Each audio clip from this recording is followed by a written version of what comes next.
வாக்யஜ்ஞேன கல்பதாம்.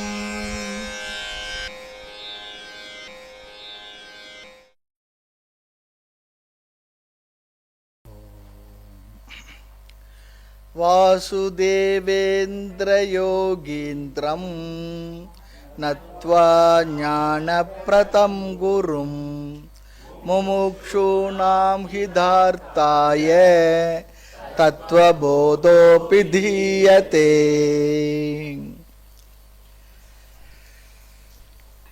தத்துவபோதம். ஆத்மா கஹ ஸ்தூல சூக்ஷ்ம காரண ஷரீராத் வதிரிக்தஹ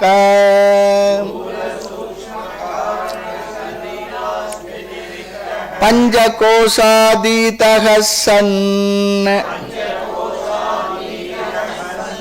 அவஸ்தாத்ரய சாட்சி சச்சிதானந்த ஸ்வரூபஹ சன் யஸ்திஷ்டதி ச ஆத்மா. ஆத்மா கஹ ஸ்தூல சூக்ஷ்ம காரண ஷரீராத் வதிரிக்தஹ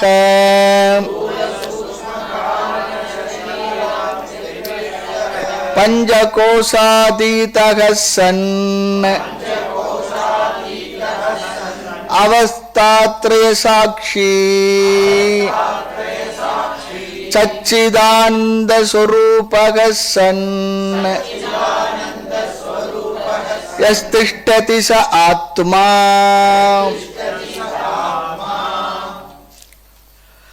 ஆத்மா என்றால் என்ன? அந்த சொல்லுக்கு நாம இறுதி அர்த்தம் பார்த்தோம். நான் நான் என்பதுதான் ஆத்மா என்று சொல்லிவிட்டு அர்த்தம் சொல்லி பார்த்தோம். அப்ப நான் என்பதை நாம் சரியாக புரிந்து கொண்டால் ஆத்மாவை புரிந்து கொண்டதாக ஆகும்.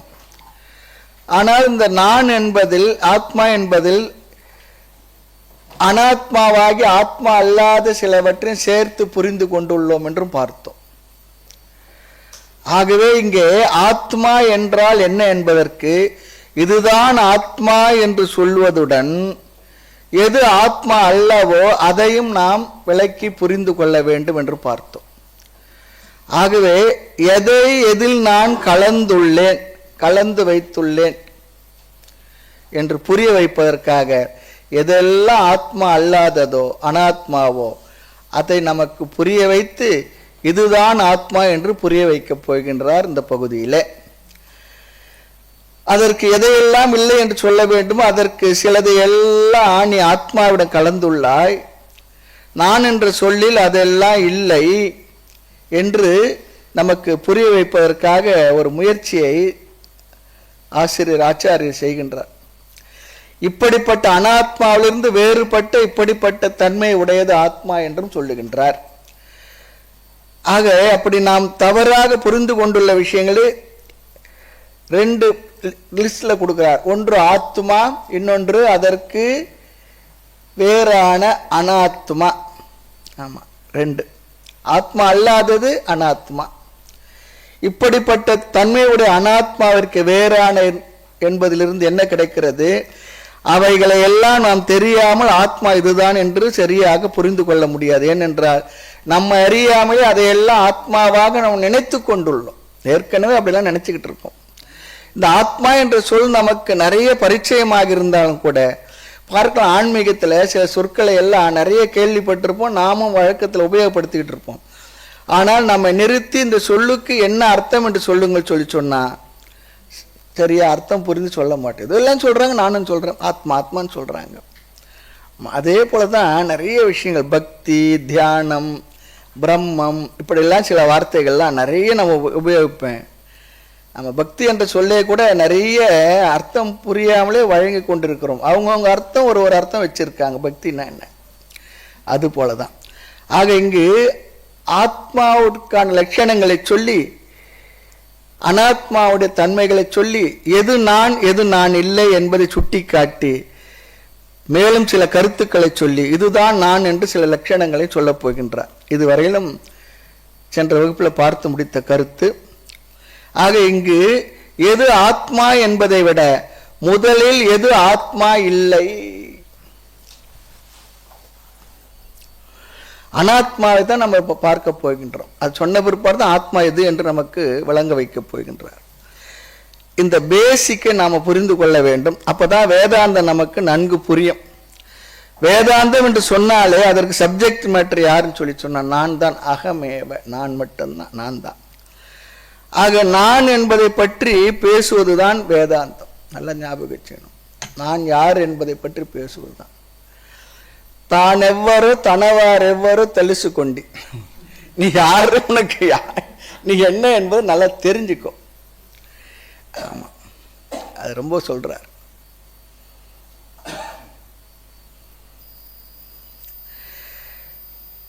ஆக இந்த நான் என்கின்ற விசாரம் நாம் செய்து கொள்ள வேண்டியது, நாமே செய்துக்க வேண்டியது தானே. இது என்ன பெரிசு, என்ன பெருசா இருக்கு அப்படி சொல்றோம், சுலபமா இருக்கு. ஆனால் முழு வேதாந்தமே அதில் தான் இருக்கு. முழு வேதாந்தமும் அதில் தான் இருக்கு. ஆக நாம் என்பதற்கு மனதிலே புரிந்து கொண்டுள்ள அர்த்தம் உண்மையில் நான் இல்லை. நாம் புரிந்து கொண்ட அந்த நான் இல்லை, நான் அவன் இல்லை. ஆக எதை நான் என்பதற்கு அர்த்தமாக புரிந்து கொள்ளக்கூடாதோ அதை முதலில் நாம் தெரிந்து கொள்ள வேண்டும். முதலில் தவறை தவறு என புரிய வேண்டும். ஏனென்றால் பொதுவாக நாம் செய்யும் தவறு அது தவறு என்று நமக்கு தெரிவதே இல்லை. அதுதான் முதல் ப்ராப்ளமே. தவறை தவறு என்று தெரிஞ்சால் நம்ம சரியான திசைக்கு போயிடுவோம். தவறை தவறு என்று தெரியாமலேயே என்ன பண்ணுவோம், அந்த தவறிலேயே மூழ்கி இருந்து கொண்டிருப்போம்.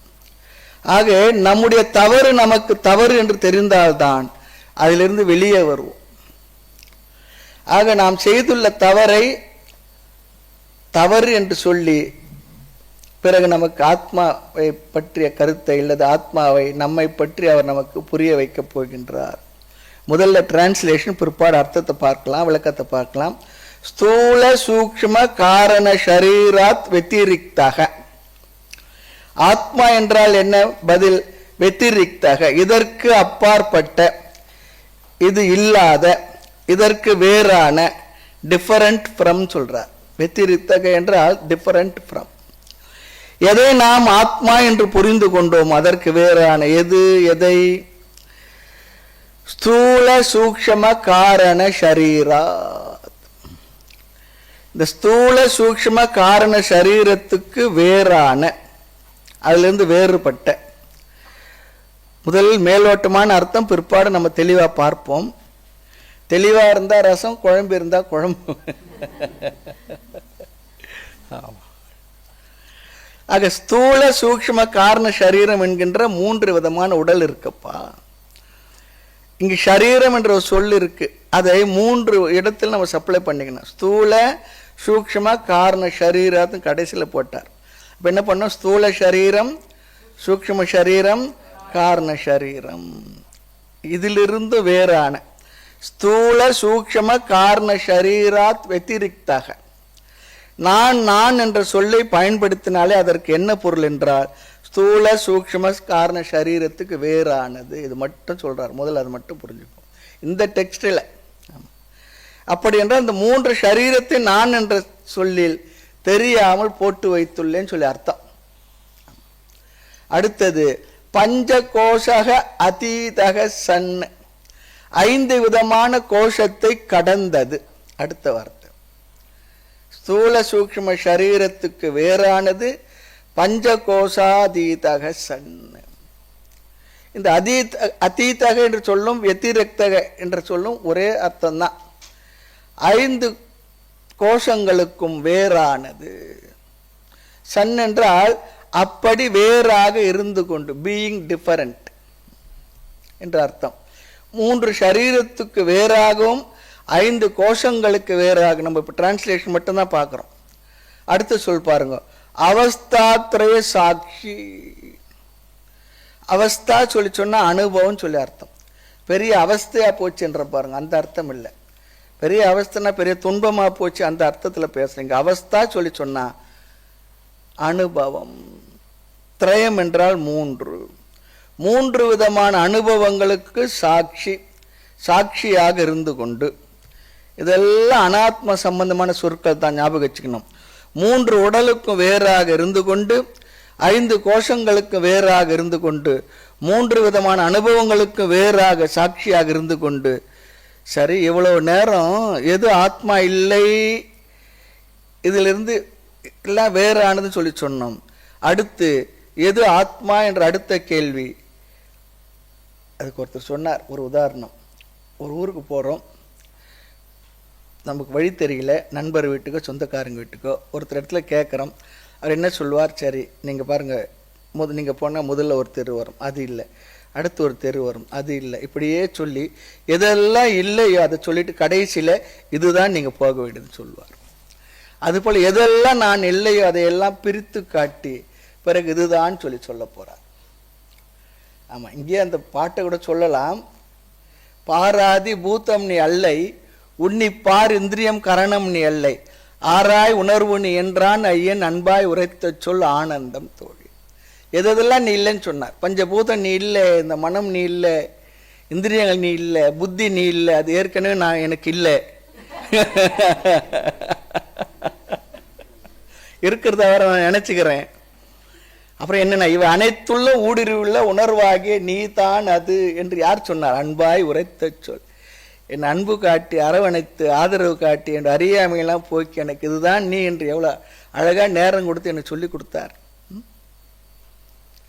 ஐயன் அன்பாய் உரைத்த சொல் ஆனந்தம் தோழி. அங்கே ஆனந்தம் என்பது ஆத்மா, ஆத்மாவும் ஆனந்தம் வேற வேற இல்லை. ரொம்ப அழகான தாய்மலர் பாடல் இது. ஆக ஒரு இடத்துக்கு நாம் போனோம்னு சொல்லி சொன்னால், இது இல்லை இது இல்லை, இங்கே போயிடாதீங்க இப்படி போயிடாதீங்க சொல்லிட்டு கடைசியாக இந்த இடம் தான் நீங்கள் கேட்ட இடம் சொல்கிறது போல் எதெல்லாம் நான் இல்லையோ நீக்கி நீக்கி நீக்கி இது நீ இல்லை, இது நீ இல்லை, இது நீ இல்லை என்று கடைசியாக எந்த ஒன்று இருக்கின்றதோ அதுதான் நீ. ஒரு ரூமில் ஒரு 10-20 பொருள் 100 பொருள் இருக்குன்னு வச்சுக்கோமே. நாம் அந்த ரூமுக்குள்ளே போகலை, ஒருத்தர்கிட்ட சொல்கிறோம், ஒரு பொருளை எடுத்துகிட்டு வரார். எப்போ எது எடுத்துகிட்டு வந்தாலும் அவர் நம்ம சொன்ன பொருளுக்கு வேற எடுத்துகிட்டு வர்றார். 99 எடுத்துகிட்டு வந்துட்டார். அப்புறம் 100வது எது இருக்கும்? நம்ம எந்த பொருள் சொன்னோமோ அதுதான் இருக்கும். அதுபோல இவைகளுக்கு வேறான அந்த ஆத்மா எப்படித்தான் இருக்கும் சொல்லுங்களேன்.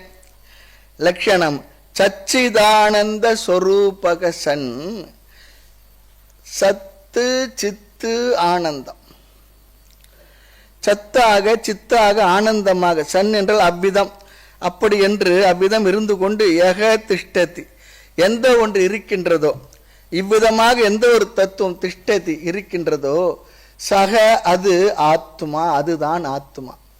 இப்போ அந்த சொற்களுக்கு பொருளை பார்த்துட்டோம். ஆமாம், 3 உடலுக்கும் வேறாக, 5 கோஷங்களுக்கு வேறாக, 3 அவஸ்தைகளுக்கும் சாட்சியாகும் சச்சிதானந்த ஸ்வரூபமாக எது இருக்கின்றதோ அதுவே நீ கேட்ட ஆத்மா. சச்சிதானந்த ஸ்வரூபம் ஆத்மா என்பது நேரடியான லட்சணம். ஆமாம், அதாவது இந்த லட்சணத்தில் ஸ்வரூப லட்சணம் தடஸ்த லட்சணம்லாம் சொல்லுவாங்க. வார்த்தையை மட்டும் வாங்கி வச்சுங்கோ. நேரடியாக ஒன்று சுட்டி காட்டினா அது ஸ்வரூப லட்சணம். மற்ற பொருள்களை எல்லாம் சொல்லி அதன் மூலமாக நமக்கு விளக்குவது, அல்லது இந்த உலகத்தை காட்டி இறைவனை விளக்கும் பொழுது அது தடஸ்த லட்சணம் சொல்றோம். ஆக எது சத்தாக, எது சித்தாக, எது ஆனந்தமாக இருக்கின்றதோ அது ஆத்மா. அதுவே ஆத்மாவுடைய சொரூபம், தன்மை. சரி, அப்போ இதற்கு முன்பு சிலதையெல்லாம் சொன்னார். அதெல்லாம் என்ன என்றால் அவைகளையெல்லாம் நாம் என்று நினைத்து கொண்டிருந்தோம். ஆமாம், சிலதெல்லாம் நான் நினச்சிக்கிட்டு இருந்தேன். பூராயமாக நினைது அருள் வந்து உணர்த்தவை போன வழி தெரியவில்லைன்னு சொன்னார். அதுபோல் இந்த இடத்துல ஆத்மாவிற்கு அல்லாதது எத்தனையோ அவை அனைத்தையும் அனாத்மான்னு சொல்லி சொன்னார். ஆனால் அனாத்மாவில் இருக்க எல்லா நிறைய இருக்கு, கோடி கணக்காக இருக்கு, லட்சக்கணக்கான்னு வச்சுக்கோமே அனாத்மா விஷயங்கள்.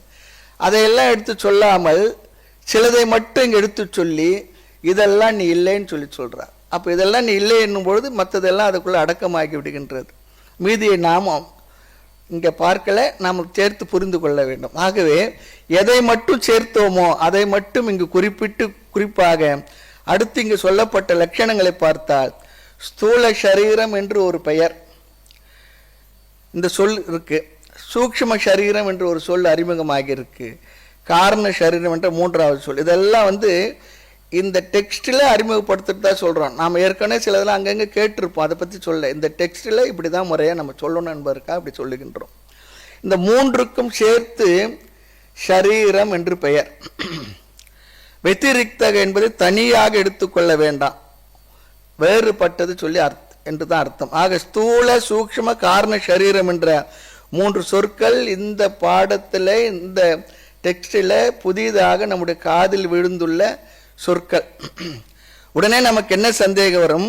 ஸ்தூல சரீரம் என்றால் என்ன, சூக்ஷ்ம சரீரம் என்றால் என்ன, காரண சரீரம் என்றால் என்ன? அந்த சந்தேகம் வரணும். பிறகு அடுத்தது பஞ்சகோஷ அதீதக, 5 கோஷங்களுக்கு வேறாக. 5 கோஷம் என்றால் என்ன? கோஷம் என்றால் உரை என்று பொருள். ஒரு பொருளை போட்டு வைப்பதற்கான, உரை என்றால் மூடி வைப்பதற்கான ஒன்று. அந்த காலத்தில் உரைவாள் சொல்லுவாங்க பாருங்க, அது போல. 5 கோஷம் என்றால் என்ன? அன்னமய, பிராணமய, மனோமய, விஞ்ஞானமய, ஆனந்தமய கோஷம். அவஸ்தா சொல்லி சொன்ன என்ன அர்த்தம்? ஜாகிரத், சொப்பன, சுஷுப்தி. ஜாகிரத் என்றால் விழிப்பு, சொப்பனம் என்றால் கனவு, சுஷுப்தி சொல்லி சொன்னா ஆழ்ந்த உறக்கம். அது சொல்லணும். கனவும் உறக்கத்தில் தான் வருது. அதனால இங்க சுஷுப்தி சொல்லி சொன்னா ஆழ்ந்த உறக்கம். ஆக அனாத்மா பட்டியலில் 3 சரீரம், ஸ்தூல சூக்ஷ்ம காரண சரீரம், 5 கோஷங்கள், அன்னமய, பிராணமய, மனோமய, விஞ்ஞானமய, ஆனந்தமய கோஷம், 5 3 8, அதோடு கூட அவஸ்தாத்ரய சாட்சி. அவஸ்தா. இப்போ 11 சொற்கள் நமக்கு கிடைச்சிருக்கு புதுசா. இந்த 11ஐயும் சொல்லி, இந்த 11ம் ஆத்மா இல்லை என்று பொழுது பிறகு எதுதான் ஆத்மா என்று சொன்னால், இந்த 11ல் நாம் ஆத்மா என்று நினைச்சுக்கிட்டு இருக்கோம், புரிஞ்சிருக்கிறோம். இந்த சரீரம் நான் நினைக்கிறேன், மனசை நான் நினைக்கிறேன், புத்தியை நான் நினைக்கிறேன், அது இதெல்லாம் ஆத்மா இல்லைன்னு சொல்ல போறார். பிறகு எது ஆத்மா எனும் பொழுது சச்சிதானந்தம், சத்து சித்து ஆனந்தம், சத்தியம் ஞானம் அனந்தம் பிரம்ம யோவேதம் நிகிதம் குகாயாம் பரம் யோமன். இது தைத்திர உபநிஷத்துல பிரம்மத்துக்கு சொல்ற லட்சணம். அதுல தான் இந்த கருத்து வருது. ஆக 3 சொல்லை சொல்லி இந்த ஆத்மா இப்படிப்பட்ட தன்மை உடையது என்கின்றார். அப்போ அனாத்மா 11, ஆத்மா கருத்து 3, சத்து சித்து ஆனந்தம். ஆக 14 சொற்கள். இதுல 3 சொற்கள்ல ஆத்மாவை நேரடியாக சொல்லியிருக்கிறார். ஆமா, இன்னும் இத்தனை சொற்கள் இருக்கு, திடீரென்று இத்தனை சொற்களை எங்க ஞாபகம் வச்சுக்கிறது? முதலில் இந்த 14 சொற்களுடைய அர்த்தத்தை சொல்லுவார். ஆமா, இந்த 16 சொற்களுக்கான அர்த்தம் புரிந்த பிறகுதான் நமக்கு என்ன புரியும். இப்ப நாம் பார்த்த ஆத்மா என்பதற்கு பதில் என்ன சொல்லியிருக்காரோ அது புரியும், இல்லைன்னா புரியாது. ஆக ஆத்மா என்பது என்ன என்று புரிந்தால்தான் அதற்கு வேறான அனாத்மா என்பது நமக்கு புரியும். ரெண்டுமே ஒன்றை ஒன்று சார்ந்திருக்கின்றது. அதற்கு பிற்பாடுதான் இதெல்லாம் அனாத்மா, இவையெல்லாம் மித்யா என்பதும் நமக்கு புரிய போகின்றது. அதை விட்டு விட்டு எனக்கு ஃபர்ஸ்ட் கிளாஸ் முதல் வகுப்பிலேயே மித்யாவை புரிய வைத்து விடுங்கள் சொல்லி சொன்னான். முதல் வகுப்பிலேயே ஆத்மாவை பற்றி அறிவதற்கு முன்பே மித்யா நமக்கு புரிந்து விட்டால் வேதாந்தத்தில் இவ்வளவு நூல்களே ஏற்பட்டிருக்காது. ஆகவே நாம் மித்யா என்பதை கடைசியில் தான் புரிந்து கொள்ள போகின்றோம். அப்பதான் முடியும், புரியவும் முடியும். ஆக ஆத்மா என்று நாம் சொல்கின்றோமே, அதையும் கூட ரொம்ப தூரத்துக்கு பிற்பாடுதான் தள்ளி தான் நமக்கு புரிய போகின்றது.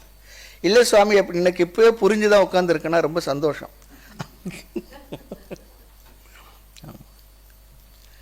அதாவது நம்முடைய புரிதல் இருக்கக்கூடிய சிறு சிறு சிக்கல்கள், சிரமங்கள், அதையெல்லாம் நீக்கி புரிந்து கொள்வது சிக்கல் சிங்கார வேலைன்னு சொல்றது போல. ஆக கேள்வி இங்கே ஆத்மா என்றால் என்ன, இது ஆத்மா என்றால் என்னன்னு தெரியாமலே இருந்தபோது கேட்ட கேள்வி. பதில் கூற வந்த குருவானவர் பதில்ல 11 சொற்களை அனாத்மா என்ற சொல்லி 3 சொற்கள் ஆத்மாவை விளக்க வந்த சொல்லாக சொல்லியுள்ளார். ஆக தத்துவ போதம் இதில் வரக்கூடிய இரண்டாவது விசாரம் ஜீவ விசாரத்தில் இந்த 11 சொற்களுக்கான லட்சணங்களை பார்த்து நம்ம ஆத்மாவை தெரிந்து கொள்ளப் போகின்றோம். இது படித்ததுக்கு பிற்பாடு மறுபடியும் இந்த லட்சணத்துக்கு வந்துடுவோம். என்ன ஆத்மா என்றால் என்ன என்று புரிய வரும். ஒருத்தர் சொன்னார், வாய்ப்பு உள்ளதுன்னு சொன்னார். ஆத்மானா என்னென்று புரிய ஒரு வாய்ப்பு உள்ளது. அது என்ன வாய்ப்பு என்றால் ஏற்கனவே கண்டிஷன் போட்டுள்ளார், எப்படி இருந்தால் புரியும் என்று. என்ன? சாதன சதுஷ்டய சம்பத்தி இருந்தால், நீ அந்த சம்பன்னனாக முழுமையாக அந்த தகுதிகள் உன்னிடத்தில் நிறைந்திருந்தால் அப்பொழுது புரியும். ரொம்ப அழகாக ஒரு ஸ்பீட் பிரேக்கரை போட்டு வச்சிருக்கார். ஆகவே இங்கு நாம் இந்த ஆத்மா அனாத்மா ஆக இரண்டையும் சொல்வதற்காக 14 வார்த்தைகள் இல்லையா, ஜஸ்ட் டிரான்ஸ்லேஷன் தான் பார்த்திருக்கின்றோம். பிறகு என்ன பண்ண போகிறோம்? இதில் ஒவ்வொரு சொல்லையும் எடுத்துக்கொண்டு கேள்வி பதிலாக பார்க்க போகின்றோம். இதில் முதல் சொல் என்ன? ஸ்தூல சரீரம். ஸ்தூல சரீரம் நாம் பார்த்து அனுபவிக்கக்கூடிய இந்த கிராஸ் பாடி. ஆமாம், எனக்கு புரியலையே சொல்லி சொன்னால் இடமிஷனில் ஏறி நின்று பாருங்கோ, அது என்ன வருதோ அதுதான். ஒரு இடமிஷனில் ஒருத்தர் ஏறி நின்னார், கும்பலாக ஏறி நிற்காதீர்கள் சொன்னதான். அப்படின்னு என்ன அர்த்தம்? அதை ஏறி இன்னும் எவ்வளோ கிலோ இருக்கும், அதுதான் ஸ்தூல சரீரம். யுவர் வெயிட் இஸ் ஸ்தூல சரீரம். ஊத்த ஜடலம் இது, உப்பிட்ட பாண்டம் இது, மாற்றி பிறக்க வகை எனக்கு தெரியவில்லை. மாற்றி பிறக்க வகை எனக்கு தெரிந்து விட்டால் ஊத்த ஜடலமிட்டு என் கண்ணம்மா உன் பாதம் சேர்வேன். அழகணி சித்தர் பாடல் இது. இந்த உடம்புக்கு சொல்லும்பொழுது நிறைய இருக்கு, அதில் அப்புறம் பிறகு பார்ப்போம். இனி அடுத்தது, அவ்வளவுதான் இங்கு பார்க்க விரும்புகின்ற விளக்கம் இந்த சொல்லுக்கு, சொல் பொருள் மட்டுமே. இரண்டாவது சூக்ஷ்ம சரீரம். சூக்ஷ்ம சரீரம் சொல்லி சொன்னா நம்முடைய மனம் என்று புரிந்து கொள்ள வேண்டும். ரொம்ப சிம்பிள், நம்முடைய மைண்ட், அதுதான் சூக்ஷ்ம சரீரம். சூக்ஷ்ம சரீரம் அது என்னோ அப்படின்னா நம்முடைய மனது தான். ஏன் சூக்ஷ்ம சரீரம் சொல்லி சொல்றோம்னா, நம்முடைய கண்களுக்கு தெரியாது, ஆனால் நமக்கு தெரிகின்றது. இந்த ஸ்தூல உடல் கிராஸ் பாடி போல மனம் என்ற ஒன்றையும் சரீரமாக சாஸ்திரம் உருவகம் செய்திருக்கின்றது. மனது தான் சூக்ஷ்ம சரீரம், அது யாருக்கும் தெரியாது. நல்ல காலம் நம்முடைய மனது, ஒவ்வொரு மனது இன்னொருத்தருக்கு தெரியாமல் வச்சிருக்கிறதுனால விவகாரமும் நடக்கின்றது. இல்லை என்றால் ஏதோ ஒரு எலக்ட்ரானிக் இது போல் நம்ம நினைக்கிறதான் வெளியே தெரிஞ்சுட்டு இருந்து வச்சுங்களேன், அந்த போர்டு போல் யாருன்னா யார் எதிர்க்குன்னா வருவோமா? வரும்போது உங்களை பற்றி அபிப்பிராயம் எனக்கு இருக்கும், என்னை பற்றி அபிப்பிராயம் உங்களுக்கு இருக்கும், மனசில் நினச்சிக்கிட்டு இருப்போம். இருந்தாலும் அதெல்லாம் மறைச்சிட்டு என்ன பண்ணுறேன், வாங்க வாங்க வாங்க வாங்க வாங்க வாங்க அப்படி தானே சொல்கிறோம். அது விவகாரத்து பகவான் அழகாக மறைச்சி வச்சிருக்கு, அதெல்லாம் கேள்வியே கேட்கக்கூடாது. ஏன் மறைச்சார்? ஒவ்வொருத்தரை பற்றி நம்ம மனசில் எவ்வளோ அபிப்பிராயங்கள் இருக்குது. பாசிட்டிவ் ப்ளஸ் ஆகும் மைனஸ் ஆகும், பாசிட்டிவாக நெகட்டிவாக இருக்குது. நெகட்டிவாக தான் நிறைய இருக்கும். ஆக அது சூக்ஷ்ம சரீரம் என்றால் மனம் யாருக்கும் தெரிவதில்லை. அதனால தான் என் மனசு எனக்குத்தானே தெரியுன்றான், அதான் நல்லது. ஆமாம், ஆக மனம் இருக்கின்றது, ஆனால் எல்லாரும் இந்த மனதை நாம் ஒவ்வொருவரும் அனுபவிக்கின்றோம், உணர்கின்றோம். அதனால தான் மைண்ட் இஸ் கால்டு செட்டில் பாடி, சூக்ஷ்ம சரீரம். மூன்றாவது காரண சரீரம். சுருக்கமாக புரிஞ்சுக்குவோம். எதனால் எதனிடமிருந்து ஸ்தூல சரீரமும் சூக்ஷ்ம சரீரமும் உண்டானதோ, உற்பத்தியாச்சோ, அது காரண சரீரம். இந்த இரண்டுக்கு எது காரணமோ அது காரண சரீரம். சிம்பிள், அவ்வளோதான். பெரிய மரம் இருக்கு, அந்த மரம் எதிலிருந்து வந்திருக்கும்? ஒரு விதையிலிருந்து வந்திருக்கும். இந்த உலகத்தை எது ஒன்றுமே ஒரு காரணம் இல்லாமல், சும்மா ஒரு விவஸ்தை இல்லாமல் வந்து விடவில்லை. எந்த காரணமும் ஒரு விவஸ்தையும் இல்லாமல் வந்தால் என்ன பண்ணும்? ஒரு டிசார்டர் ஆகிடும். ஒரு காரணம் இல்லாத இல்லாமலும் போயிடும். ஆகவே எல்லாவற்றுக்கும் ஒரு காரணம் இருக்கின்றது. அதே போல திடீரென்று வந்ததுன்னா திடீர்னு போயிடும். ஆனால் இயற்கையில் அப்படி ஒரு விவஸ்தை இல்லை. எல்லாவற்றுக்கும் காரணம் உண்டு, அதிலிருந்தே காரியங்கள் வருகின்றது. இந்த அளவுக்கு இங்கே புரிஞ்சா போதும், அதற்கு மேல் இங்கே ரொம்ப யோசிக்க வேண்டாம். யோசித்தால் புரியாமல் போய்விடும். ஆமாம், ஏனென்றால் காரண சரீரம் என்பது செட்டிலாக இருக்கு. இங்கேயே சொல்லணும்னா நாம் ஆழ்ந்த உறக்கத்தில் நாம் எதில் இருக்கிறோம் அதுதான் காரண சரீரம். முடிஞ்சு போச்சு. ஆக மனம் சூக்ஷமாக உள்ளது. அந்த சூக்ஷமான மனது எங்கிருந்து வந்ததோ அது எக்ஸ் காரண சரீரம் என்று அதற்கும் பெயர், அவ்வளவு போதும். அடுத்தது பஞ்சகோஷம். பஞ்ச என்றால் 5, கோஷம் என்றால் உரை என்று பொருள். உடைவாள் நம்ம சொன்னோம் பாருங்க, ஒரு பொருளை போட்டு வைப்பதற்காக பயன்படுவது. நம்ம நகையெல்லாம் வச்சுருப்போம் இல்லையா, அழகாக ஒரு பெட்டியில் வச்சு அதில் நெக்லஸ் வச்சுருப்போம், செயின் வச்சுருப்போம், எல்லாம் வச்சுருப்போம். அந்த பெட்டி நகைக்கு உரை, அது போல. ஆமாம், இந்த ஆத்மாவிற்கு உயிருக்கு உரையாக இருப்பது. ஆமாம். அடுத்தது நாம் 11 அனாத்மா சொற்களை சொன்னோம். ஒரு கோணத்தில் 11 என்பது சரி, ஒரு கோணத்தில் 11 என்று வராது. காரணம் என்ன? இந்த 3 உடல் பார்த்தோம் இல்லையா, ஸ்தூல சூக்ஷம காரண சரீரம் என்று. இந்த 3 உடல் தான் வேறொரு கோணத்தில் 5 கோஷமாக சொல்லப்படுகின்றது. இதெல்லாம் அடிப்படையான விஷயங்கள். எப்படி? முதல்ல ஸ்தூல சரீரம், இந்த அன்னமய கோஷம், இது ஸ்தூல சரீரம் 1. இரண்டாவது சூக்ஷ்ம சரீரம், அதில் 3 கோஷங்கள் இருக்குது. பிராணமயம், மனோமயம், விஞ்ஞானமயம், 3 சூக்ஷ்ம சரீரத்தில். அப்போது ஸ்தூல சரீரம் பார்த்தோம், சூக்ஷ்ம சரீரத்தில் இருக்கு. சூக்ஷ்ம சரீரத்தை 3ஆக பிரித்தோம். அப்போ என்ன ஆயிடுச்சு? 4 ஆயிடுச்சு, 4 கோஷம் ஆயிடுச்சு. காரண சரீரம் அது ஆனந்தமய கோஷம். ஆக 3 சரீரத்தை 5ஆக பிரித்து பார்க்கின்றோம், அவ்வளோதான். அந்த காலத்தில் பெரிய பெரிய படி போட்டிருப்பாங்க அலுவலகங்கள்லாம். அந்த காலத்து கட்டிடமாக இருந்ததுன்னா ரொம்ப உசரமாக இருக்கும். சிறு வயசில் அப்போ தான் அப்பாயிண்ட் ஆகிருப்போம், லிஃப்ட்டில் கூட போக மாட்டோம். அந்த படி 2 தாண்டி போயிருப்போம். வயது ஆக ஆக பார்ப்போம் அதே படியை, யாரா அந்த படியெல்லாம் இவ்வளோ பெருசாக கட்டுனாங்க, நமக்கு இயலவில்லை. ஆஃபீஸுக்கு வேறு கரெக்டாக அந்த நேரம் போவோம், மேலே அட்டண்டன்ஸ் போயிடனால ரோடுங்க லிஃப்ட்டுக்கார கியூ நிற்கும் முடியாது. ஆமாம். ஆக ஸ்தூல சரீரம். ஆமாம். அடுத்து சூக்ஷ்ம சரீரத்தில் 3 பிராணமய, மனோமய, விஞ்ஞானமய கோஷங்கள். 1 + 3 4. பிறகு காரண சரீரத்தை ஆனந்தமய கோஷம் சொல்லுவோம். அப்போ 3 சரீரத்தையே 5 கோஷமாக சொல்லுவோம். ஆமாம். ஆக இந்த 3 உடலுக்கு அப்பாற்பட்டது என்று சொன்னாலே 5 கோஷத்திற்கு அப்பாற்பட்டது என்று ஆகிவிடும். அப்படிதான் அர்த்தம். 3 படி தாண்ட முடியலன்னா அது 5 படியாக மாற்றி நாம் வைத்து நாம் உபயோகத்திற்காக வைத்துக் கொள்கின்றோம். ஆகவே இங்கு 5 + 3 8. ஆமாம். அவஸ்தாத்திரயம் 3 11.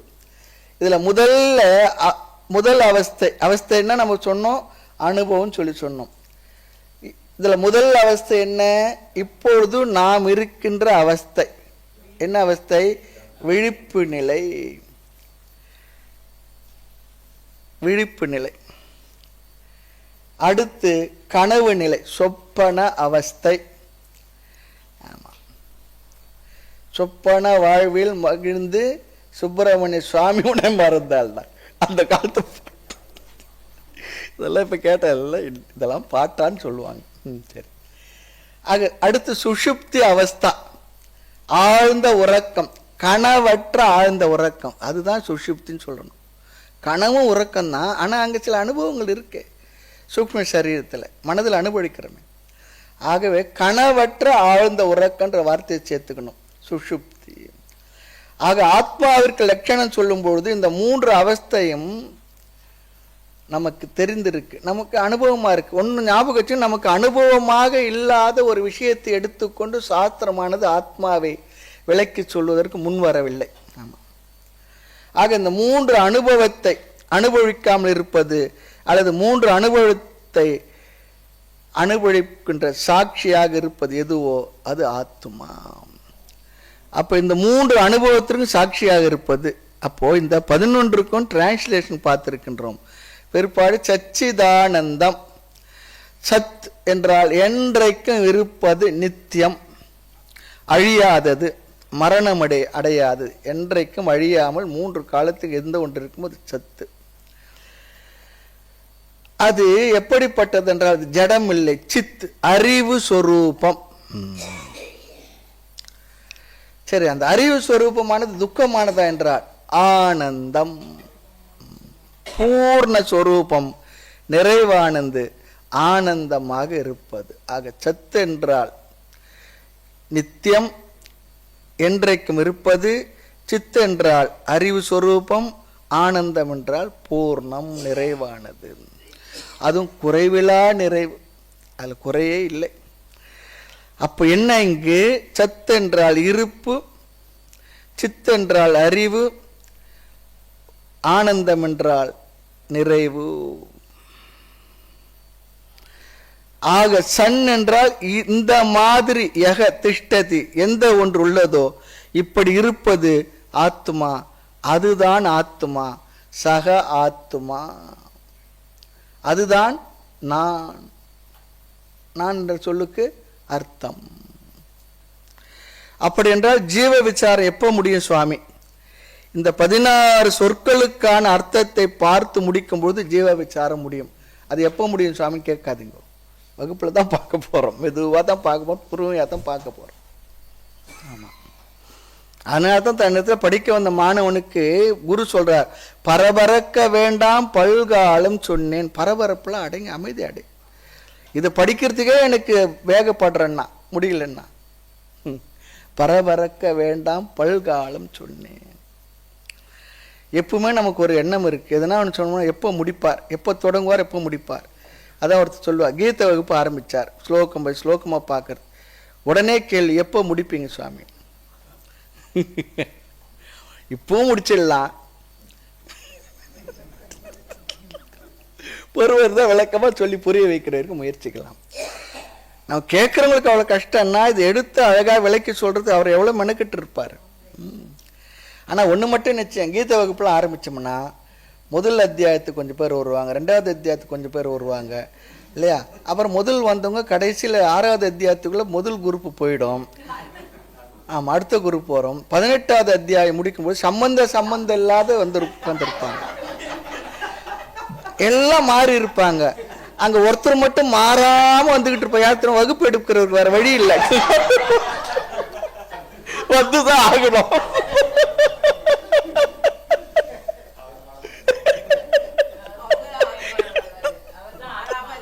மாறாதவர்.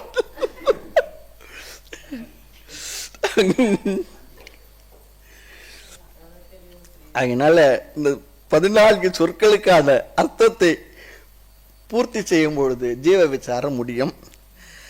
அதன் பிறகு மறுபடியும் இந்த லட்சணத்தை பார்த்தோம் என்றால் நமக்கு நன்கு விளங்கும். ஆத்மாக்காக அப்படி சொல்லும் பொழுது நமக்கு அது புரியும். அதுக்காக சொன்னேன், இப்ப சொல்லிட்டோம், பரவாயில்ல. அடுத்து 14 ஐட்டத்துல ஒன்று ஒன்றா நம்ம பார்க்க போறோம். சிஷ்யனை கேள்வி கேட்க போகின்றான். அப்ப அதனால் ஒன்று தெரியுது, என்ன, இந்த சொற்களை சொல்லும் பொழுது குருவானவர் சொல்லும் போது சிஷ்யன் கவனமா கேட்டுக்கிட்டு இருக்கார். ஆமா, கவனமா கேட்கிறார். அதனால்தான் சந்தேகம், கரெக்டான சந்தேகம் வருது. சிஷ்யன் சந்தேகம் கேட்கும் பொழுது குருவிற்கும் புரிந்திருக்கும், என்ன, எந்த அளவிற்கு கேட்டுள்ளார், அதுதான் முக்கியம். சந்தேகத்தை நம்ம அப்படியே வைத்து கொண்டிருக்க கூடாது. சந்தேகத்தை எப்படியில் போட்டு லாக்கரில் பூட்டி வச்சக்கூடாது. ஆமாம், சந்தேகத்தை கேட்டுடணும். எப்படின்னா கேட்டால் அவருக்கு இதுவாக இருக்குமோ, எப்படி கேட்கறது, இப்படி கேட்கலாமா, அப்படிதான் கேட்டால் சந்தேகமும் இல்லை, நேரடியாக கேட்டுடலாம், குரு ஒன்றும் சொல்ல மாட்டார். சரி, அந்த அளவுக்கு புரிந்து இருப்பதை அவர் புரிந்து கொண்டு அதற்கேற்றாற்போல் அவருக்கு பதில் சொல்வார். ஆமாம், காரணம் சந்தேகம் கேட்கின்ற அளவிற்கு கேட்டுள்ளான சிஷ்யன் என்று அவர் சந்தோஷமா இருக்கும்.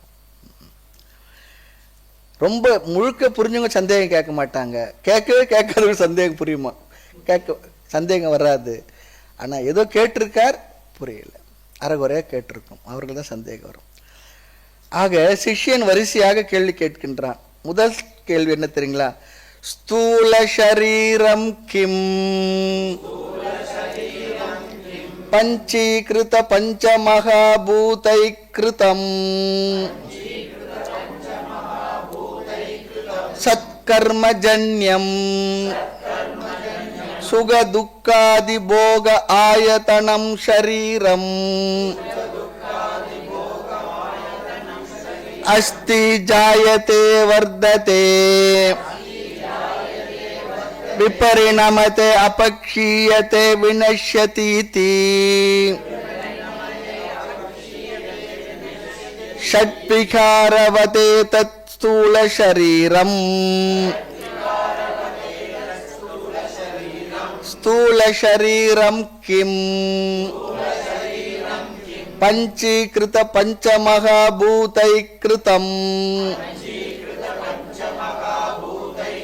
सत्कर्मजन्यम् सुखदुःखादि भोग आयतनं शरीरम् अस्ति जायते वर्धते विपरिणमते अपक्षीयते विनश्यति इति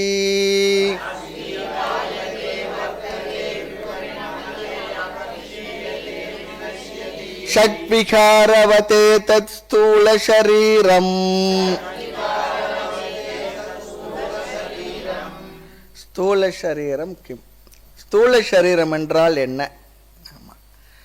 ஷரீரம் என்ற பொருளுக்கு சீரியமான சுபாவம். எது அழியக்கூடியதோ அது ஷரீரம். இந்த கருத்து மனசில் இருக்கணும். அன்று கண்ட மேனி அழியாம அப்படியே இருக்கிறதுன்னு அர்த்தம் இல்லை. ஷரீரம் என்றாலே அழியக்கூடியது. எது தேய்ந்து நாசத்தை அடையுமோ அது ஷரீரம். உடல் என்றாலே என்ன அர்த்தம் தெரியுங்களா? அழியக்கூடியது என்ற அர்த்தம். உடல்னு சொல்லி சொன்னால் அழியக்கூடியது. என்றும் அழியும் இக்காயம் இத்தை ஏதுக்கு மெய்யென்று இருந்தீர் உலகில் ஒன்றும் அறியாத நீரோ எமன் ஓலை வந்தால் சொல்ல உத்தரம் உண்டோ. இந்த உடல் என்றைக்கும் அழியக்கூடியது.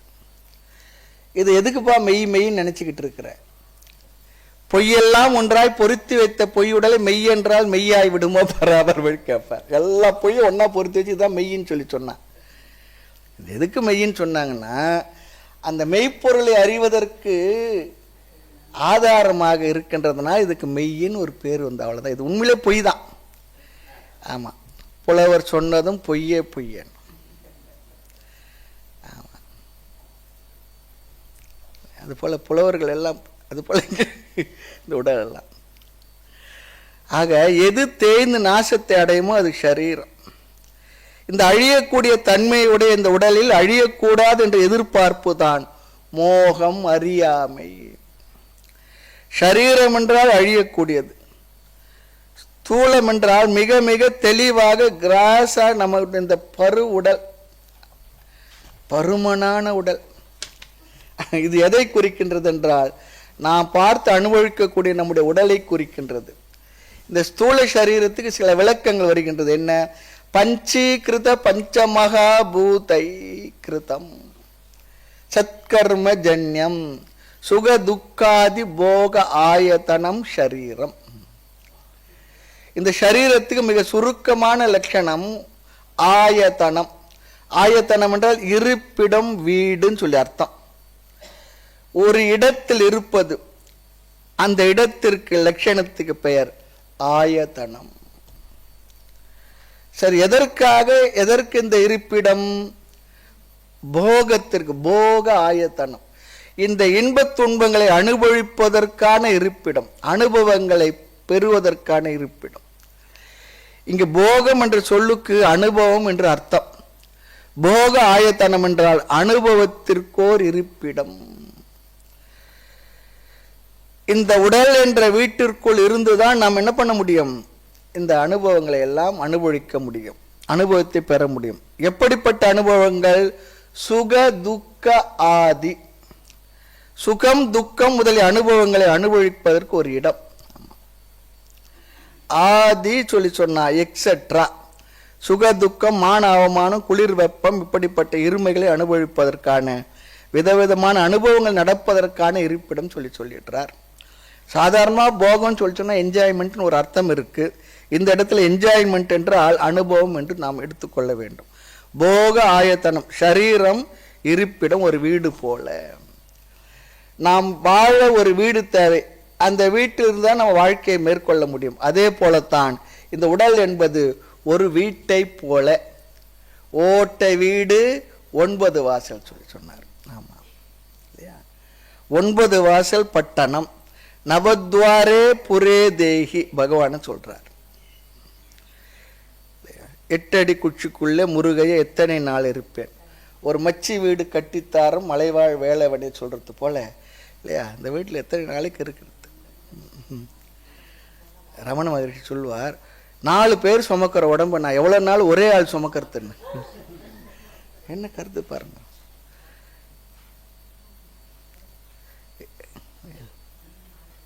செத்த பிறகு 4 ஆள் சுமையாகும். இருக்கும்போது ஒரே ஆள் சுமந்துக்கிட்டு இருக்கேன். 4 ஆள் சுமை. இன்னைக்கு 4 ஆள் கூட இல்லை, வேன்னு தான், ஆளே இல்லை. அது மதுரை பகுதியில் ஒரு பெரிய ஒரு விசேஷம் என்ன தெரியுங்களா? சிங்கம் வச்சு அதை வச்சு இதை வச்சு சில்வரில் இப்போ பித்தளையில் கூட பண்ணிட்டாங்க. அருமையாக பெரிய ஆர்ப்பாட்டமாக தூக்கிட்டு போவாங்க. ஏன்னு தெரியல, போன மேலே அவ்வளோ கோபம் போல இருக்கு. சந்தோஷமாக போனேடா அப்பான்னு சொல்லிட்டு சந்தோஷமா. இப்போ மெட்ராஸில் கூட அந்த இதெல்லாம் பழக்கம் வந்துடுச்சு. இதெல்லாம் அப்படி இல்லை, சுமக்கணும். அதை சுமக்கிறதுக்கு ரொம்ப சந்தோஷம். அதை நிறைய பேர் முன் வருவாங்க. இப்போ அதுக்கெல்லாம் ஆள் இல்லை. ஏன் தெரியுங்களா? ஒருத்தர் இறந்துட்டார், ஃபோன் பண்ணவொன்னு எப்போ எடுக்கிறீங்க, அந்த நேரத்துக்கு அங்கே வந்து பார்க்குறதா நல்ல கிரிமேஷன் கிரவுண்டுக்கு வந்துடுறது. அப்படி ஆயிடுச்சு வாழ்க்கை முறை. முதல்ல அப்படி கிடையாது. ஆனால் இன்னும் சில கிராமங்கள் இருக்கு. ஆகவே இந்த உடல் என்பது ஒரு வீட்டை போல. சரி, வீடு என்றால் அந்த வீட்டில் உள்ளவர்கள் இருப்பாங்க, அல்லது வேறு வீட்டுக்கு போகலாம். அடுத்து அந்த உடல், அந்த வீட்டில் வசிப்பவர்கள் வசிக்கின்ற வீடு வேறு, அவர்கள் வேறு தானே. நேற்றே பார்த்தோம். வேறு வேற இருந்தால் தான் நம்ம என்ன பண்ண முடியும்? வீட்டிலேருந்து வெளியே வந்து தனியால் வந்துட்டு நிகழ்ச்சிலாம் கலந்துட்டு போக முடியும். நாம் தங்குற ரூமு நாமளும் ஒன்றா இருந்தோம்னா என்ன பண்ணுவோம்? வந்தால் ரூமோட வரணும் அப்படி. அப்போ இந்த உடலில் யார் வசிக்கின்றார்கள்? குடியிருப்பவர் யார்? நம்முடைய மனமாகிய சூக்ஷ்ம சரீரம் இந்த உடலாகிய வீடாகிய உடலில் வசிக்கின்றது. ஸ்தூல சரீரத்தில் மனமாகிய சூக்ஷ்ம சரீரம். ஏன் உடலில் வசிக்க வேண்டும்? அப்பொழுதுதான் அனுபவங்கள் கிடைக்கும். இந்த உடல் மூலமாகத்தான் இந்த உடலோடு நாம் உறவு வைக்க முடியும். இந்த உடலை விட்டு விட்டால் வெளியில் இருக்கின்ற உஷ்ணத்தை, குளிர்ச்சியை நாம் அனுபவிக்க முடியாது. இந்த ஸ்தூல சரீரத்தில் இருக்கின்ற அபிமானத்தை நாம் எடுத்து விட்டோம் என்றால் ஸ்தூல பிரபஞ்சமே நம்மை விட்டு சென்று விடும். நம்முடைய இந்த உடலில் நாம் அபிமானம் வைக்கவில்லை என்றால், முழுமையாக இந்த உடலில் உள்ள பற்றை நாம் நீக்கிவிட்டோம் என்றால் இந்த உலகமும் சென்று விடுகின்றது. அது எப்படி சுவாமி உங்களுக்கு தெரிஞ்சது? ஆழ்ந்த உறக்கம். ஆழ்ந்த உறக்கத்தில் என்ன? இந்த உடல் ஏதோ ஒரு ஜடம் ஒன்று விழுந்து கிடக்குது. அது எந்த ஊர், எந்த நேரம், நான் ஆணா பெண்ணா, அறிவாளியா முட்டாளா, பணக்காரனா ஏழையா, முதலாளியா தொழிலாளியா, நான் குருவா நான் சிஷ்யனா, ஒன்றும் கணவனா மனைவியா, ஒன்றும் தெரியல. அப்போ என்ன ஆகிறது? நம்முடைய மனம் இந்த உடலின் மீது இருக்கின்ற அபிமானத்தை பற்றி எடுத்து விட்டது. காரண நிலையில் சென்று ஒடுங்கி விட்டது. அப்பொழுது நமக்கு இந்த உலகமும் இல்லை, உடலும் தெரியல. உடல் தெரியுதா? இல்லை, நான் தூங்கும்போது என்னுடைய உடல் தெரிஞ்சுன்னா அப்போ நம்ம தூங்கலன்னு அர்த்தம். ஒன்றும் தெரியலையே. அப்படி என்றால் நமக்கு இந்த உலகம் வர வேண்டும் என்று சொன்னால் இந்த உடல் மூலமாகத்தான் உலகம் வர முடியும், உலக அனுபவம் வர முடியும். அதனால்தான் இந்த ஸ்தூல உடலுக்கு முதல் விளக்கம் சுக துக்கம் முதலிய அனுபவங்களுக்கான இருப்பிடம், சுக துக்க போக ஆயத்தனம். காரணம், இதன் மூலமாகத்தான் வெளி உலகத்தில் தொடர்பு வைத்து அனுபவங்களை பெற முடியும். ஆக சுக துக்காதி போக ஆயத்தனம் சரீரம். எதற்கு பயன்படுகின்றது? போகத்தை, இந்த அனுபவத்திற்கு அது பயன்படுகின்றது. எந்த ஒரு அனுபவம் வர வேண்டும் என்றால் இந்த உடல் மீது நமக்கு அபிமானம் வர வேண்டும். அதனால தான் முழிக்கும் பொழுது என்ன பண்ணுவோம்? காஃபின்னு முழிப்போம். ட்ரெயினில் போகும்போதே எதனா ஸ்டேஷனில் காஃபி காஃபின்னா ஏதோ ஸ்டேஷன் வந்துச்சுன்னா அப்பதான் முழிப்போம். அல்லது இந்த உடல் மூலமாகத்தான் நமக்கு அனுபவம் கிட்டும். இது ஒரு விளக்கம். இரண்டாவது ஒரு விளக்கம் இருக்கு. பஞ்சீகிருத பஞ்சமகா பூதை கிருதம். இது எதை குறிக்கின்றது என்றால் இந்த உடல் எதனால் உருவாக்கப்பட்டது? இந்த கருத்து இங்கு அழகாக சொல்லப்படுகின்றது. இப்போ ஒரு நகையை பார்த்த அடுத்த கேள்வி, இது என்ன தங்கமா, எவ்வளவு சவரம் இல்லையா? இல்லை அது தங்க முலாம் பூசுன்னு தான், வெள்ளியா பித்தளையா ஈயமா, அது தெரியணும். அதாவது மதுரையில் ஒரு வீட்டில் அம்மா காலையில் விடிய காலம் கோலம் போட்டுக்கிட்டு இருந்தது. யாரோ ஒருத்தர் செயின் எடுத்துகிட்டு போயிட்டாங்க. அந்த அம்மா அதுக்காக கவலைப்படலை, ஏன்னா அது தங்கம் இல்லை. எடுத்துகிட்டு போனேன், என்ன பண்ண மறுநாள் அதே நேரத்துக்கு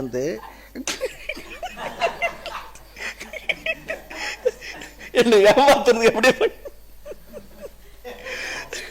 இந்த காவல்துறை எப்படி இருக்காங்கன்னு சொன்னால், போய் கம்ப்ளைண்ட் பண்ணால் என்ன சொல்கிறாங்கன்னா, அப்படியா கண்டுபிடிப்பும் இல்லாத நீங்கள் இருட்டில் காலைல 5 மணிக்கெலாம் கோலம் போடாதுங்க, விடிஞ்ச ஒரு பாடு 7 மணிக்காக கோலம் போடுங்க அப்படி சொல்லிட்டு போகிறாங்க.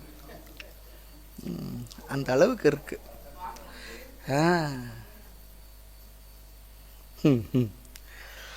ஆக சுருக்கமாக சொன்னால் இந்த உலகம் எதனால் உருவாக்கப்பட்டது? 5 பூதங்களால் உருவாக்கப்பட்டது. அப்படி என்றால் அந்த 5 பூதங்களுக்கும் ஒரு அவஸ்தை அனுபவம் இருக்க வேண்டும் இல்லையா? ஸ்தூல நிலை சூக்ஷ்ம நிலை இருக்க வேண்டும். ஆக இந்த உடல் எப்படி உருவாக்கப்பட்டது என்றால் ஸ்தூல நிலை பஞ்சீகிருத்தக. பஞ்சீகிருத்தம் என்றால் ஸ்தூல நிலை அடைந்த பஞ்சமகா பூதைக்கு, பஞ்சபூதங்களினால். அதுக்கு முன்னே சூக்ஷ்ம நிலை இருந்தது, அதுக்கு முன்னே காரண நிலை இருந்தது. இங்கு ஸ்தூல நிலையை அடைந்தது தான் பஞ்சீகிருத்தம் சொல்லுவோம். பிறகு பார்க்க போகிறோம் இந்த பஞ்சீகிருத்தம் என்றால் என்ன என்றெல்லாம் பார்க்க போகிறோம். கிருத்தம் என்றால் செய்யப்பட்டது. அப்போ நம்முடைய உடல் எதனால் செய்யப்பட்டது? ஸ்தூல 5 பூதங்களினால் செய்யப்பட்டது. இல்லையே, நான் சாப்பிட்ற இட்லி தோசை தானே என்னை உருவாக்கியது. நாம் சாப்பிட்ட உணவில் தான் இந்த உடல் உருவாச்சு, இல்லைன்னு சொல்லலை. உணவு எதனால் செய்யப்பட்டது? பஞ்சபூதங்களினால். ஆக அப்படி ஸ்தூலமாக இருக்கின்ற பஞ்சபூதங்கள்னா செய்யப்பட்டது இந்த சரீரம், ஸ்தூல சரீரம். ஸ்தூல உடலுக்கு 2 லட்சணங்களை பார்த்து விட்டோம். என்ன? பஞ்சீகிருத பஞ்சமகா பூதை கிருதம், சுக துக்காதி போக ஆயத்தனம் சரீரம். அடுத்து 3வது லட்சணம் இருக்கு, கர்மஜன்யம். இந்த உடல்கள் பஞ்சபூதத்தினால் ஆனது நாம் சொல்றோம். ஆனால் எவ்வளவு விதமான உடல்கள், மனித உடல், மிருக உடல், பறவை உடல், இன்னும் எத்தனை உடல்கள், செடி கொடிகள் முதல் கொண்டு 84 லட்சம் வகை ஜீவராசிகள். எப்படி கணக்கு போட்டாங்கன்னு தெரியல. இல்லை, கண்ணுக்கு தெரிகின்ற ஜீவர்கள், கண்ணுக்கு தெரியாத ஜீவர்கள். சொல்றாங்க நிலத்துல வாழ்வதை விட அதிகமான ஜீவராசிகள் கடல்ல இருக்குன்னு சொல்றாங்க. ரொம்ப அதிசயம், ஆச்சரியம்தான். எண்ணிக்கைக்கு அடங்காத ஸ்தூல சரீரங்கள் இருக்கின்றது. கண்ணுக்கு தெரிகிறது தான் நம்ம கணக்கு எடுக்கிறோம், கண்ணுக்கு தெரியாத பற்றி நாம் இங்கே பேசவில்லை. ஆக இவ்வளவு விதமான வேற்றுமை உடைய உடல்களை நாம் பார்க்கின்றோம். ஆக மனித உடல்லையே கூட எத்தனையோ ரேஸ் எல்லாம் சொல்றாங்க, எத்தனை விதங்கள் எல்லாம் சொல்றாங்க. ஒவ்வொரு ஊருக்கார ஒரு மாதிரி இருக்காங்க. சீனாக்காரங்க பார்த்தா சப்ப மூக்கு, ஜப்பான்காரங்க பார்த்தா குட்டையா இருப்பாங்க, இல்லை ஆப்கான்ஸை பார்த்தா அப்படி டாலா இருப்பாங்க. நம்ம பஞ்சாப்ஸ் கூட அப்படிதான். எல்லாம் நம்ம தானே, எல்லாம் நம்முடைய மூதாதையர்கள் தான் அவங்க எல்லாரும். ஏன்னா பாமியான் மலை அங்கே என்ன இருந்தது? புத்தர் சிலை இருந்து பாருங்க. அப்போ புத்த மதம் எவ்வளோ பரவி இருந்தால் அவ்வளோ பெரிய சிலை அங்கே செய்திருக்க முடியாது. அதுக்கு முன்னே யார் இருந்திருப்பாங்க?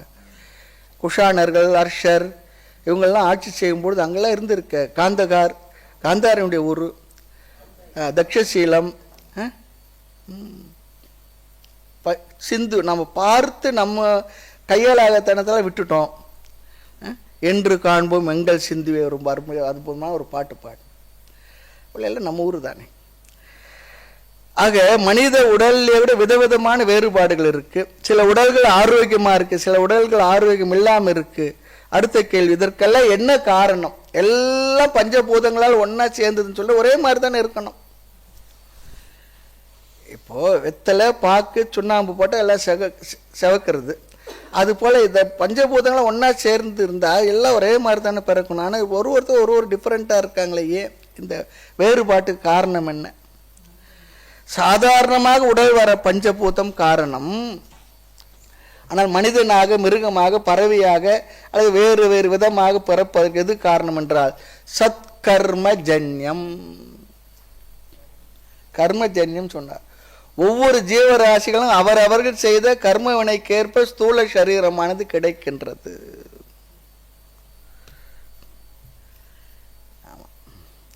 கர்மத்தினால் ஸ்தூல சரீரம் உருவாகின்றது. சத் என்ற சொல்லை விட்டு இருக்கோம், பிறகு பார்ப்போம். முதலில் கர்ம ஜன்யம். ஜன்யம் என்றால் நமக்கு கிடைத்த இந்த ஸ்தூல சரீரம். நமக்கு கிடைத்த இந்த ஸ்தூல சரீரம் நமக்கு எப்படிப்பட்ட உடம்பு கிடைத்திருக்கின்றது என்பதற்கு நம்முடைய கர்ம பலன்தான் காரணம். நாம் செய்த செயலுடைய விளைவு. அதனால தான் நாம் பார்த்தோம், வேதாவை இவ்வண்ண விதித்தது ஏது எண்ணின் உன் வினைப்பகுதி என்பன். பிரம்மாஜி இடத்துல போய் ஒருத்தர் கேட்டார், பார்த்தோம் பாருங்க, என்னை ஏன் அப்படி படைச்ச? நான் என்ன பண்ணுவேன்பா, உன்னுடைய வினை அப்படி இருக்கும், ஃபைலில் இருக்குதுன்னு அதை தான் உனக்கு கொடுத்துருக்கேன். சாங்ஷன் அத்தாரிட்டி நானாக இருந்தாடு சில சட்டத்திட்டங்கள் உட்பட்டு தான் நான் கொடுக்க முடியும்.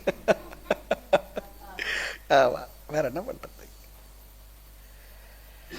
ஆக உலகில் எதுவுமே இலவசம் இல்லை, எல்லாமே உழைப்பினால் நாம் பெற்றது தான். எப்படிப்பட்ட செயல்களுடைய விளைவு? தர்ம அதர்மமான செயல்களுடைய விளைவு. இப்போ வீடு கட்டுறோம், அது யாருடைய எதனுடைய விளைவு?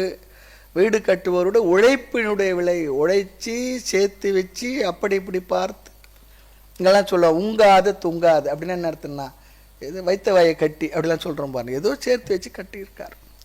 அதே போல இந்த ஜென்மத்திலே ஒரு ஜீவன், இந்த உடலிலே வசிக்கின்ற ஒரு ஜீவன் என்ன கர்மத்தை பண்ணியிருக்கின்றான் அதன் அடிப்படையில் தான் கிடைத்திருக்கின்றது. அது இந்த ஜென்மத்தில் செய்யல, எதற்கு முன்னாடி ஜென்மத்தில் எத்தனையோ ஜென்மத்தில் செய்த கர்மத்தினுடைய விளைவு.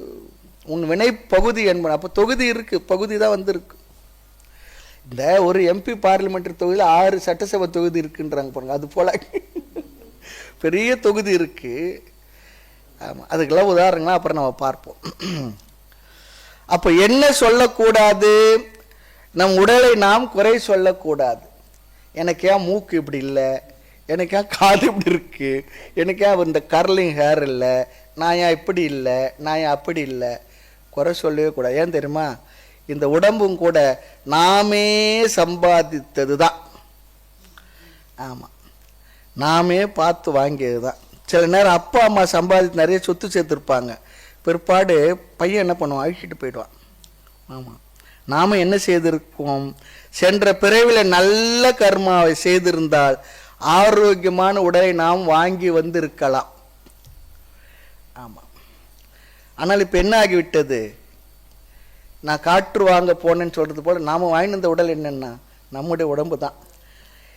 அதனால் இப்போ நாம் செய்கின்ற செயல், உண்ணும் உணவு, பழக்க வழக்கங்கள் மூலமாக இந்த உடலானது சில நேரத்தில் ஆரோக்கியம் இல்லாத உடல் கிடைச்சா கூட, அல்லது ஆரோக்கியமான உடல் வந்தால் கூட, இந்த ஆரோக்கியத்தை யாருக்கு எடுக்கிறாங்க? நாம தான். எதன் மூலமாக? நம்முடைய பழக்க வழக்கங்கள், நாம் உண்ணுகின்ற உணவு, இது மூலமெல்லாம் கெடுத்து வைக்கிறோம். ஆரோக்கியம் இல்லாத உணவு இருந்தால் கூட அதை எப்படி பாதுகாக்க வேண்டுமோ அதையும் நாம் என்ன பண்ணலாம், பாதுகாத்து கொள்ளலாம் நம்முடைய பழக்க வழக்கங்கள் மூலமாக, முயற்சியின் மூலமாக.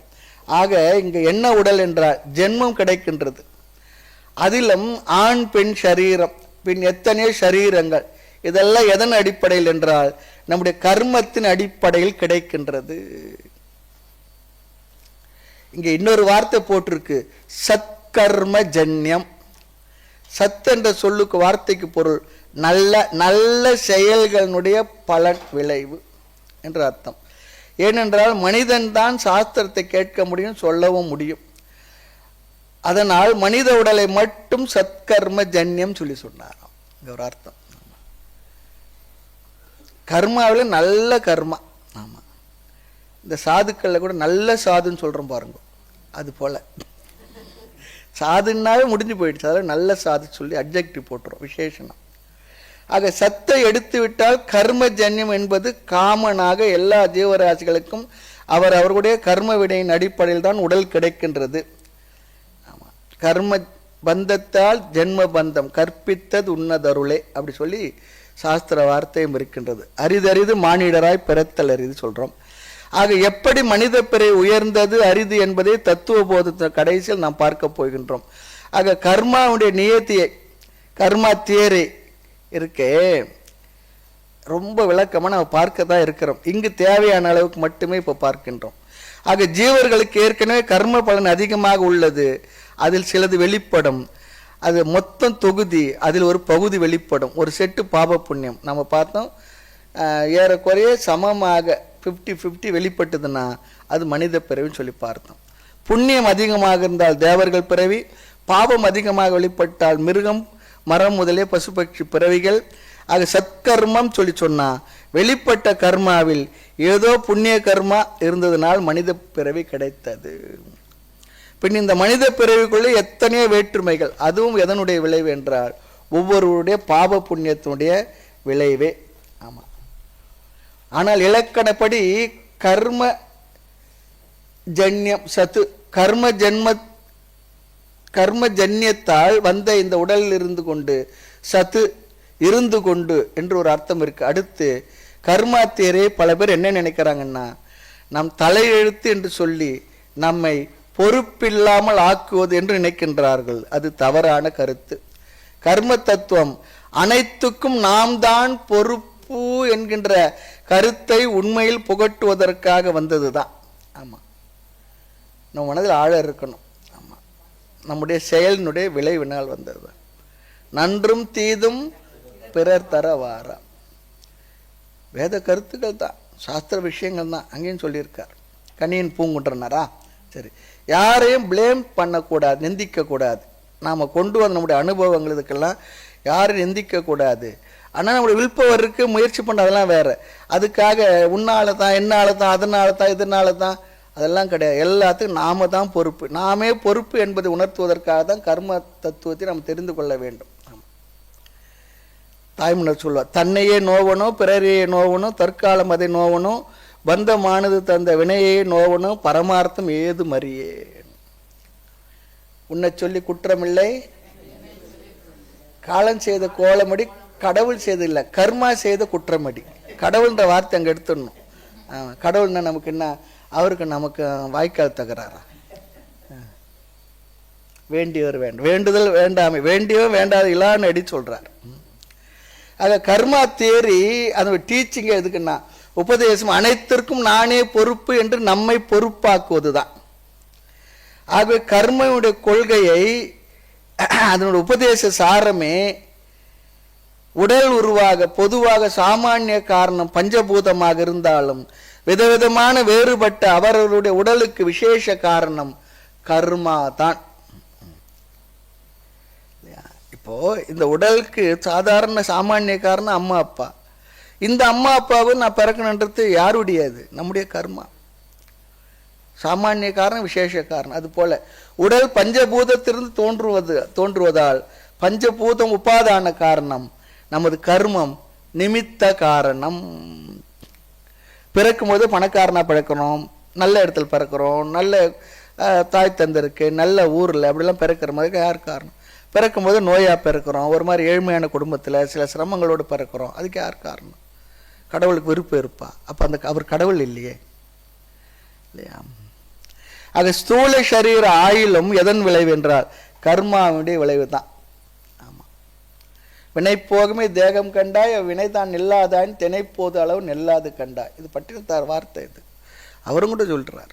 எல்லாரும் பெரியவங்களாம் ஒரே விஷயத்தான், சாஸ்திர விஷயத்தை தான் சொல்லியிருக்காங்க. ஆக ஸ்தூல சரீரம் எதனால் ஆனது என்று பார்த்தோம்.